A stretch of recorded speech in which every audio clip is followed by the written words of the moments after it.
Assalamualaikum warahmatullahi wabarakatuh.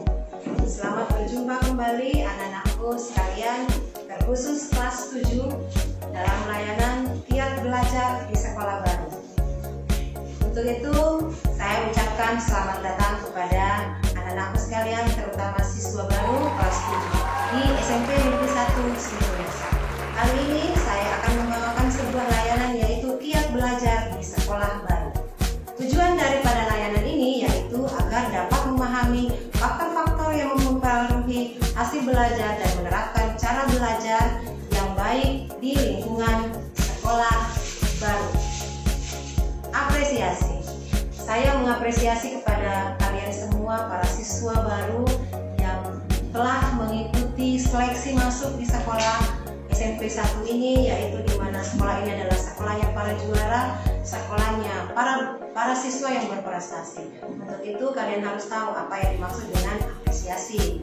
Sekolah baru atau semangat baru, semua siswa pasti berkeinginan untuk memperoleh prestasi belajar yang baik. Kalau perlu mendapat juara di kelas atau di sekolah, namun bisakah menjadi seorang siswa berprestasi di sekolah baru, yaitu di SMP ataupun di MTS? Bisa. Syarat utamanya yaitu memang harus memahami cara belajar serta tekun dalam prosesnya.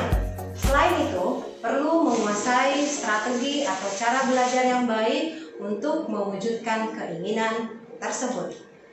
Nah, pengertian daripada belajar. Belajar adalah kegiatan yang ditandai adanya perubahan sikap pada seseorang dari tidak bisa menjadi bisa, dan dari tidak mengerti menjadi mengerti, dan dari tidak terampil menjadi terampil. Nah, itulah tadi pengertian daripada belajar.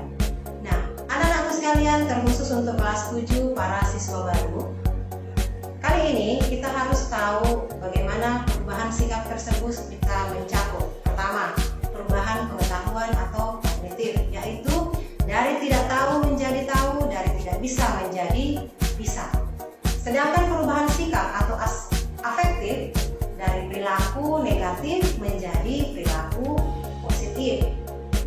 Yang ketiga, perubahan keterampilan atau psikomotor, dari tidak terampil menjadi terampil. Nah, semoga anak-anakku sekalian paham apa yang baru saja tadi Ibu sampaikan. Nah, sekarang kita lanjut lagi. Faktor-faktor yang harus diperhatikan dalam belajar.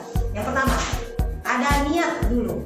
Pertama, kita harus punya niat dulu untuk belajar yang tertanam dalam diri kita masing-masing. Yang kedua, banyak membaca bahan-bahan pelajaran, bukan cuma membaca status di WA. Ingat, anak-anak zaman now sekarang lebih cenderung untuk membaca hal-hal yang tidak bisa sesuai dengan apa yang diajarkan di sekolah. Nah, kali ini Ibu akan mengajak kalian untuk selalu tekun dalam belajar. Yang ketiga, memperbanyak latihan, terutama dalam menyelesaikan tugas-tugas atau pekerjaan sekolah yang diberikan oleh Bapak dan Ibu guru. Yang keempat, waktu belajar harus diatur sedemikian rupa agar tidak menimbulkan kejenuhan. Yang kelima, membuat jadwal belajar atau membuat jadwal latihan serta melaksanakannya dengan penuh disiplin. Yang keenam, mengkonsentrasikan diri dalam belajar, karena hal ini sangatlah berhubungan dengan daya tangkap kalian. Yang ketujuh, tempat belajar perlu diatur sedemikian rupa atau tercipta lingkungan belajar yang enak dan menyenangkan. Nah, cara belajar siswa di sekolah. Dalam belajar mengajar atau KBM, ada beberapa hal yang perlu diperhatikan siswa.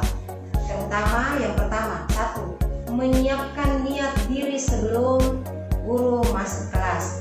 Nah, kalau misalnya masuk ke kelas tapi ternyata niatnya tidak ada untuk belajar, otomatis nanti di dalam kelas kalian tidak akan konsentrasi menerima pembelajaran oleh Bapak dan Ibu guru. Yang kedua, membiasakan diri terlebih dahulu untuk berdoa sebelum melaksanakan pembelajaran. Yang ketiga, memperhatikan penjelasan guru dengan penuh konsentrasi. Yang keempat, bertanya jika ada penjelasan guru yang kurang jelas. Yang kelima, mencatat hal-hal yang penting yang betul-betul Anda anggap itu sangat penting dan sangat membantu kalian dalam proses belajar. Yang keenam, membuat rangkuman. Nah, rangkuman ini sangat-sangat membantu kalian dalam mengulangi pembelajaran yang telah Anda dapatkan dari Bapak dan Ibu guru. Yang ketujuh, mau berdiskusi dengan teman-teman terhadap materi pelajaran yang sedang dipelajari hingga memperoleh pemahaman dan kesamaan pendapat. Nah, belajar mandiri atau belajar sendiri.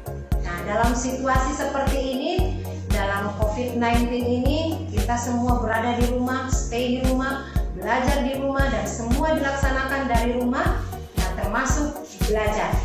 Belajar mandiri merupakan suatu proses belajar yang dilakukan oleh siswa sendiri. Membahas materi pelajaran yang dilakukan pada waktu jam-jam kosong seperti membaca buku, kemudian belajar membuat rangkuman, mengerjakan latihan-latihan, dan lain-lain sebagainya. Nah, cara belajar di rumah. Yang pertama, mengatur jadwal belajar. Yang kedua, mengulang pelajaran atau menghafal pelajaran. Yang ketiga, membuat ringkasan. Yang keempat, membaca dengan baik. Yang kelima, mengerjakan latihan dan PR serta tugas yang diberikan oleh Bapak dan Ibu guru di sekolah untuk diselesaikan di rumah. Nah, lanjut. Cara-cara belajar dari yang pertama, mulailah berkenalan dan mengakrabkan diri dengan teman sekelas meskipun kalian sedang berada di rumah. Yang kedua, ingatlah dan patuhi peraturan yang ada. Yang ketiga, cobalah untuk bersosialisasi dengan antar teman, antar kelas. Juga jangan malu dalam bertanya. Kemudian ikutilah beberapa ekstrakurikuler yang sesuai dengan bakat dan minat Anda. Yang keenam, bisakah membuat catatan yang berkualitas atau biasakan untuk membuat catatan yang berkualitas. Yang ketujuh, selalu berusaha mengingat pelajaran kembali. Kemudian kerjakan tugas atau PR dengan segera dan jangan ditunda-tunda, karena jika ditunda itu akan membuat Anda kewalahan dalam menyelesaikan nanti tugas-tugas yang akan ditagih oleh Bapak dan Ibu guru. Nah, yang kesembilan, tunjukkan prestasi bukan sensasi. Ingat, anak-anak sekarang lebih banyak sensasi dibandingkan prestasi. Untuk itu, saya menginginkan atau menganjurkan kepada kalian semua yang kelas 7, perlihatkan bahwa Anda bisa berprestasi. Untuk apa kalian masuk ke sini tapi Anda hanya memberikan sensasi bukan prestasi? Saya tantang Anda untuk memiliki prestasi di masa yang akan datang, memajukan nama SMP Negeri 1 Tumbuh Minasa dan mengangkat kembali serta mengharumkan nama sekolah kita. Yang ke-10, jangan membanding-bandingkan sekolah Anda dengan sekolah yang lainnya, karena itu tidak ada artinya. Nah, belajar ini ada dari sebuah kisah dari Kepompong. Nah, sebelum saya mengakhiri layanan kali ini, saya ingin bercerita sedikit tentang belajar dari Kepompong. Anak-anakku sekalian, ada sebuah cerita atau ada sebuah pelajaran yang harus kita petik dari Kepompong. Nah, sebuah kisah ketika seorang berjalan-jalan di kebun dekat rumahnya, ia menemukan Kepompong yang sedang berusaha untuk menjadi kupu-kupu. Lubang kecil nampak terlihat di ujung kepompong itu. Pria itu duduk dan mengamati selama beberapa jam untuk melihat proses terjadinya kepompong menjadi kupu-kupu. Nah, ulat dan kepompong itu terlihat terus-menerus memaksakan diri ingin keluar atau lewat lubang kecil di bawahnya. Tak berapa lama kemudian kepompong itu pun bergerak. Pria itu bertanya, kemudian berbicara pada dirinya sendiri. Kelihatannya ia telah berusaha semampunya dan sepertinya tidak bisa melanjutkan lagi.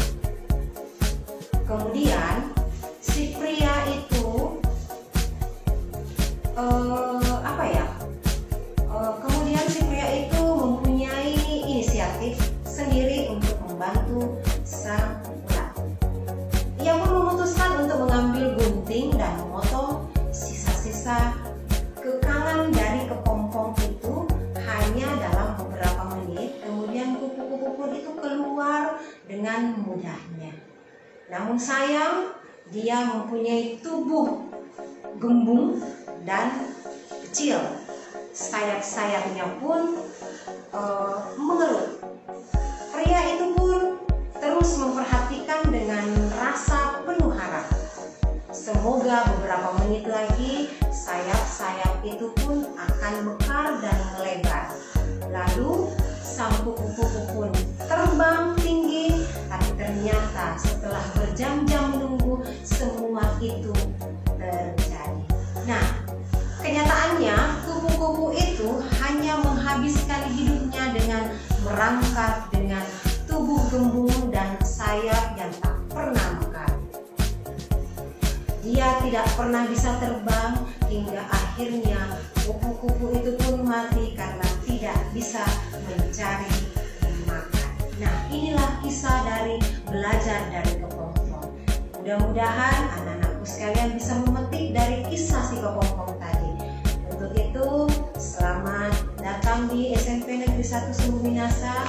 Belajarlah dengan tekun, belajarlah dengan giat. Semoga kalian memiliki prestasi yang baik. Semoga kalian bisa membawa nama sekolah kita ini dengan baik dan membawa nama harum bagi SMP Negeri 1 Sumbu Minasa.